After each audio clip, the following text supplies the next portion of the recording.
review of The Rules of Wealth by Richaed Templar. And in today's review, we are going to examine Rule 86 to 90. Rule 86 says, don't follow the same route as everyone else. You must be very, very distinct. If you want to be wealthy, you must be very distinct if you want to be successful in life. Well, this is not to force you to follow a particular route. Nobody is trying to do that. But then you must know that if you follow the same route as everybody, you must be ready to share a lot because everybody is there. The place is crowded, and if it's a bad place, then why do you want to be there? Why do you want to go in the same direction as everybody? People who are creative, people who are bold enough to face a different direction, always end up better than other people. So you have to be creative, you have to be brilliant, you have to be outstanding if you want to make money. Look at all the best money makers, and one of the things they share is the ability to be one step ahead of everybody else. They think creatively, they think out of the box, they dare to be different. Right? It doesn't mean that you have to be reckless, you have to be a gambler, you have to pay no attention to important things. No, it just means that you have to be courageous. A lot of people prefer to follow the same routes as everybody just so that when they fail, they will have that comforting feeling that, well, they are not the only one. They can grieve together if things flop. But if you really, really want to take the road less traveled, you have to be very courageous. You have to be confident. You have to be mature. You have to be creative. You need that drive. You need it. You need to be shameless in a good way. You must not be afraid of embarrassment, of being laughed at, because people will laugh at you at first, like, oh, you're doing what is not common, what is unconventional. Why are you the only one different, the odd one out? Be ready for those embarrassing moments. But if you really want what you want, then you must be prepared for it. You must do it regardless, right? Be innovative. All right. Being creative is a brilliant way to make money. Now let's go to another section. It says staying wealthy. The rules that we have been learning, in the last few days talk about getting even wealthier. But now we're going to go staying wealthy. Now that you have learned how to become wealthy, it is not enough. If you cannot sustain your wealth, you don't want to make a lot of money and then blow it up. You don't want to make a lot of money and then spend it recklessly. You're going to go back to square one. So how do you stay wealthy? Now that you have done all the hard work, you really need to be very careful of people who are going to tell you, oh, they can double your money, they can help you to even get wealthier and things like that. Right. There is nothing like that. We have already learned that there are no secrets. So all that this book is teaching is hard work, is perseverance, it is endurance, creativity, focus, standing out from the crowd. They are practical things, not get rich quick scheme or anything like that. So how do you preserve, protect, sustain, maintain, and enjoy your money now that you have become wealthy, so that you don't waste or squander your money? The first thing you want to do is what Rule 87 says. It says shop for quality. Some people don't know this. They engage in what is called penny wise, pound foolish. You think that you can buy so many things at a very cheap rate, but at the end of the day, those things are very cheap, but they are of less quality. You may have to replace them in no time. So if you look at it critically, you're actually wasting money. All these buy two, get one free. You buy fake clothes, fake shoes, not fake, cheap clothes, cheap shoes, cheap this, cheap that. Like I like the example that the author gave. He said before he met his wife, he would usually go for the cheap things, like buy 2 chicken for the price of 1.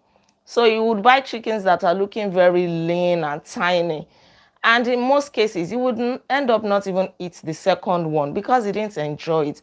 But when he met his wife would rather go for one chicken that looks robust, that looks chubby, that is tasty. And then she would she would accompany it with champagne.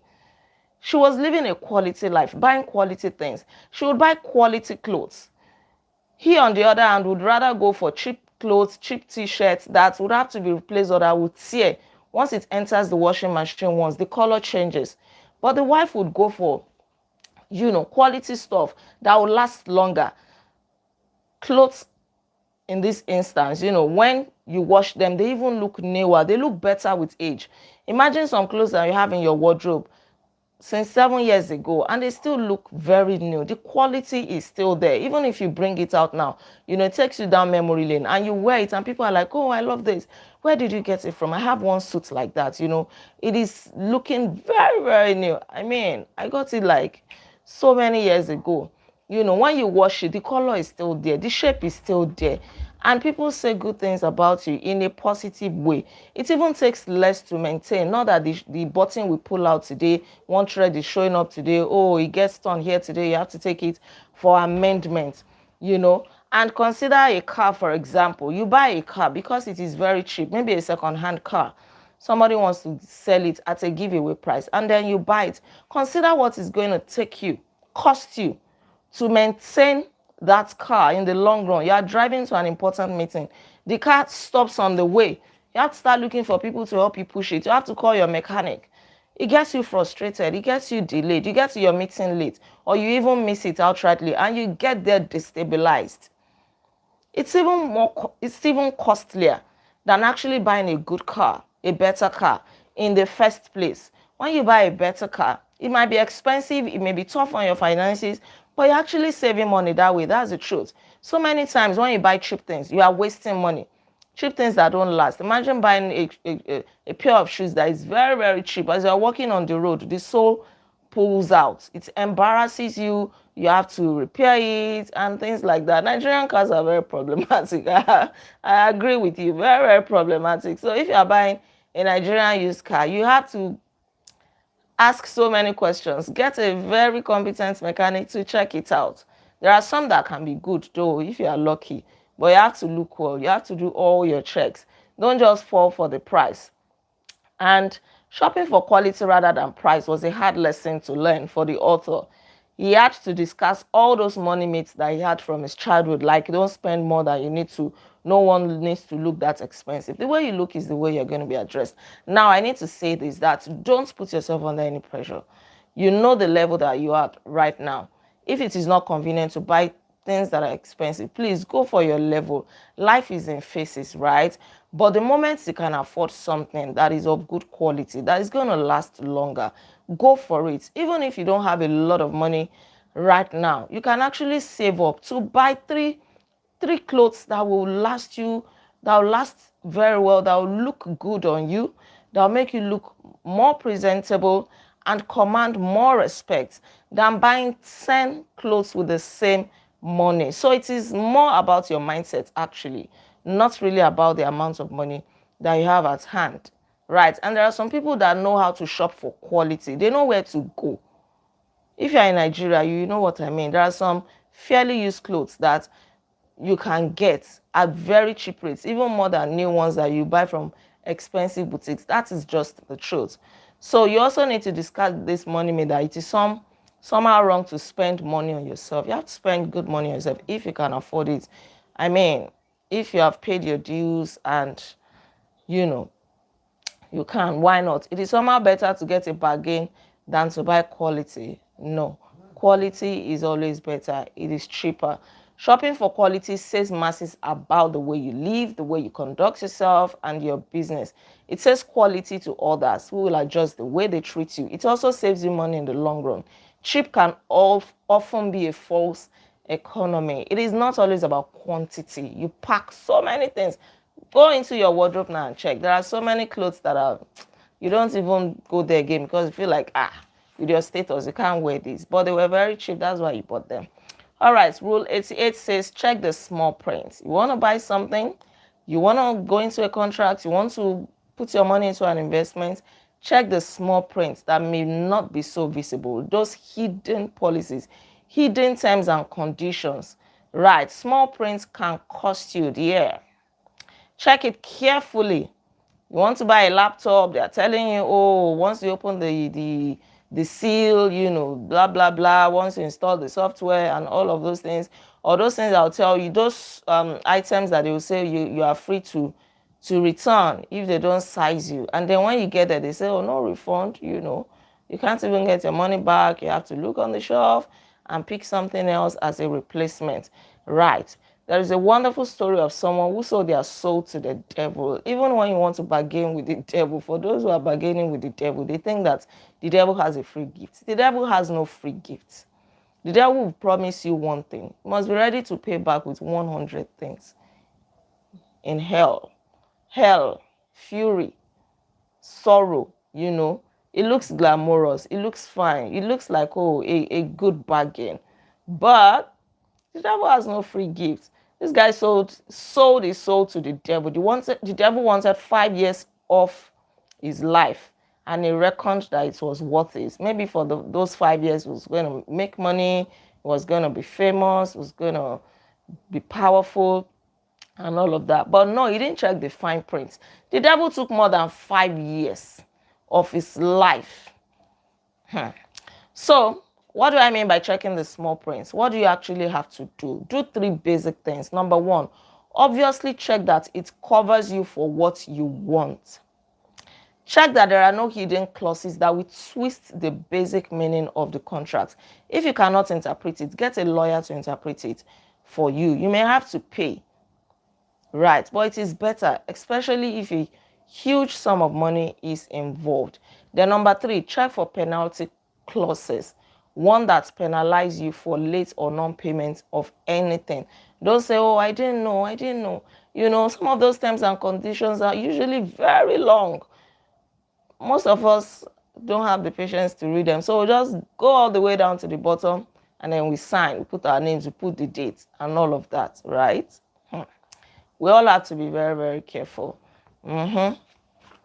Rule 89 says, don't spend it before you've got it. Some people spend the money that has not entered their hands and they become stranded. This may be a hard one, right? But some of the things you must know when it comes to spending money is number 1, budget for today and only for today. If you don't have it, don't spend it. Don't promise anybody that, oh, don't worry, I'm expecting some money. Oh, okay, you can bring that car. When I get my salary next month, I'm going to pay. What if your salary does not come? What if you are fired before that salary comes? If you don't have it today, don't spend it. You know, spend what you have at hand. Plan with what you have at hand. Ignore what I think or know is coming in the future. Let that future come. Until that future becomes today. Don't bank on it. Don't bank on the 10 million naira that you're expecting to come next year. And then you go on a spending spree, collecting loan every now and then, you know, buying things and spending recklessly, not planning, thinking that, oh, next year I'm going to get 10 million naira and then I'll make up for my spending now and all of that. What if it doesn't come? Put loads aside for tax. No, even more than that. You think that you're getting away with tax right now. The long arm of the law may catch up with you. Then have no loans, overdraft or borrowing of any sort, so that you not be tempted to use your future income to service loans, to be paying off debt. You have to keep working all your life because you have borrowed money that you have not seen. You keep on borrowing with the hope that, oh, some money will come in. What if the money doesn't come in? Right, avoid it. Some people go and borrow just because they have high hopes that some money will allow that money to come. Stop borrowing before you even get any meaningful income. When that meaningful income comes, it is going to be servicing the debt that you're owing. So you never get to enjoy your money. You keep working for a creditor. You are collecting 1 million naira salary, but you are paying a loan of 800,000. So how are you enjoying your money? You're actually not enjoying your money. And don't forget that interest is also there. So you keep paying. It's a never-ending race, right? The downside of spending future income is that the income may never materialize, or it may be less than you thought. Never count your chickens before they hatch. Then the bubble has to burst somewhere, and if you're always spending in advance, you get caught up one day Stop spending in advance. Stop promising in advance. It also encourages you to be sloppy when it comes to your financial plan. You are just relaxed that money is going to come in. And whatever you bought will have long lost its appeal or wear out. May have gotten broken, gotten damaged. You bought that car. What if it's dented already? Especially if you are driving in Nigeria. They will just bash you here and there. And you're not done paying for that car. Then you lose touch with reality. The future is not real until it becomes today. And as such, you can overspend too easily. Then I guess I need a 4-point plan. You need this 4-point plan too. Number one, question whether you need a particular thing today. Or maybe you can actually wait until later to buy it. Sometimes when we think something is urgent, it is actually not urgent. You are just feeding your cravings. You are feeding your feelings.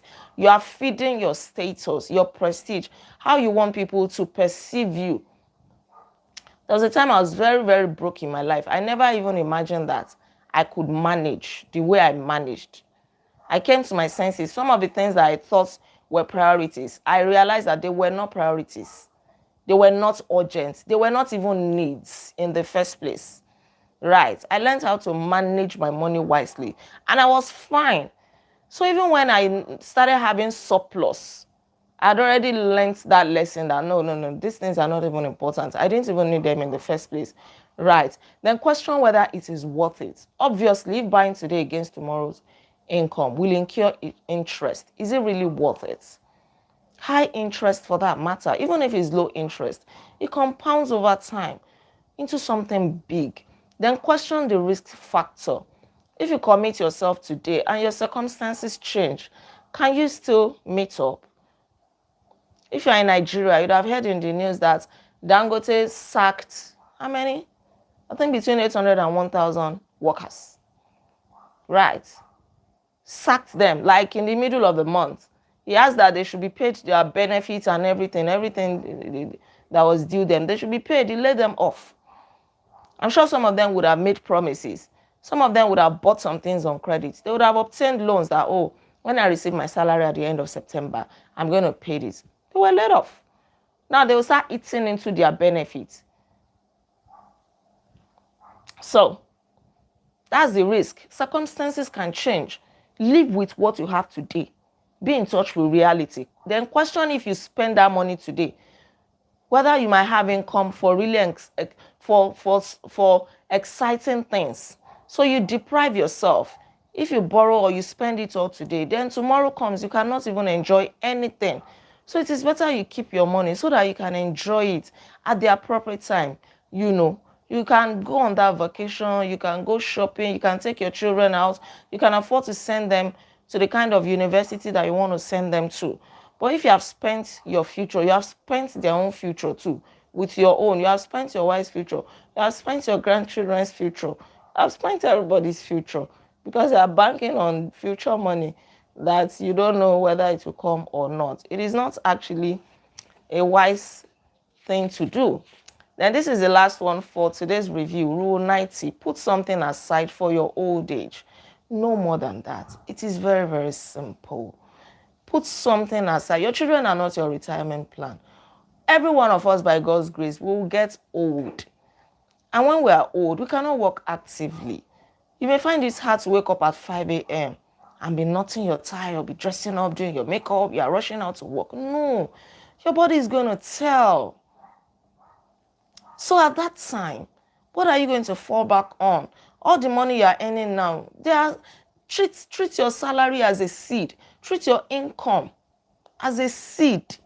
It is not to be spent. Not all.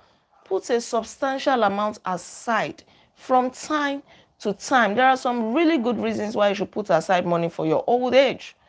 You can't rely on the state anymore. If you're in Africa or in Nigeria like me, the state does not even have time for you. Maybe those in America, they can still be getting something, or people in the UK or other developed countries. In Nigeria, you're on your own. Nobody sends you, whether you're old or not. You fend for yourself. Then if you don't save for yourself, then you may have to rely on the kindness of strangers or your children or your family members, and you become a burden to them. Even if your children want to give you money, It becomes a burden when you always have to ask. You always have to make demands. You want to buy any small thing, you have to ask them, you know. Except they are very, very, very, very wealthy and they just give you a lot of money in advance. Then good for you. If you have no old age plan, you may lose control of your level of comfort, style, and luxury. Imagine that you're working right now, you're earning so well, you're living in luxury, you're living a good life, and then you retire, you have to start managing food. You don't have money to buy drugs. Then you may lose control of bodily functions. Of course, if you also have no plan, you will lose control of your financial freedom. You can't make the choices that you want. Then as you age, you slow up. Working hard becomes difficult with time. You can't even move from your bedroom to your kitchen and not spend up to like 5 minutes, for some people maybe. You also don't want to have to always work hard. Why do you want to work hard all your life? Pay your dues while you're young, and as the money is coming in, be making wise financial plans. You're not going to be young forever, right? So why haven't you been putting something aside already? You think that you're going to be young forever, or you're not thinking of your old age, you're not preparing for it. Don't wait until if you're 30, don't wait until you're 40. If you're 40, don't wait until you're 50. If you are 50 now, don't wait until you are 60. Start doing something, no matter how small. And you can start putting it into a venture where it's going to earn interest, where it is going to start multiplying and compounding for you. It doesn't mean that you save it in your bank account. No. You put it to good use. Right. You can put it into assets. Maybe something you can sell off later. Imagine you buying a plot of land for 2 million naira now. 10 years from now, that same plot of land is selling for 20 million naira. You can sell one of the plots. Maybe you bought multiple plots. You can sell one of the plots, use the money to take care of some needs. So it is never too late to start. Never too late. Never, never, never too late. And if you haven't saved much by your 50s, put aside a lump sum. Because 50, you're not starting early enough. So you can't rely on just putting peanuts aside. Those who want to put peanuts aside must start very, very, very early so that their money will have enough time to compound. But you're already in your own 50s. You don't have that luxury. So you need to save lump sums every time. Then get your finances in order. Curb waste. Spend wisely. Spend on budgets. Have a plan. If you don't have a pension, make sure you have things that will fund your retirement, like assets that I mentioned, like a business, like stocks, real estate, something that will fund it. You know that once you sell one part-time like this, it can take you throughout an entire year. Then always think high interest, move around, look for investment that will give you good interest, high interest. But to say that you're not going to start preparing for your old age is a big mistake. There are so many old people that I see around and they are in a sorry state. It is heartbreaking, really. It is heartbreaking. Trade down property as you get older and your needs get smaller. And once all your kids have left home, I've talked about this before. Build your house in such a way that when your kids leave home, you can rent out a part of that house and be getting income from it. But some people build big houses, and when all their children leave home, the house becomes empty, gathering dust. You have a big asset, but you can't make money with it. No. If you are still building your house or you want to build, take this into consideration. Let your house have probably multiple doors so that when your children grow up, they leave home, demarcate it. Put tenants in the other block or something. They have their own separate entrance. It can be any rental income from there. Things like that. Right. All right. The earlier you do it, the less it will hurt, so that you're not under any pressure. Start doing it now. Thank you so much for joining me on this review. Don't forget to like this video, share your comments with me, and please subscribe to this channel in case you are yet to subscribe. I remain Olaide Agbaje, also known as First Lady, and on this channel, I inspire you to live intentionally. I'll come your way again tomorrow by God's grace as we review Rule 91 to 95. All right. Take good care and be intentional. Bye. Happy Independence Day. Yeah, tomorrow is our Independence Day in Nigeria. Nigeria is going to be 65 years old. Woo! Hello from Croatia. It's nice seeing you online. You're welcome. Bye. I'm glad you got so much value.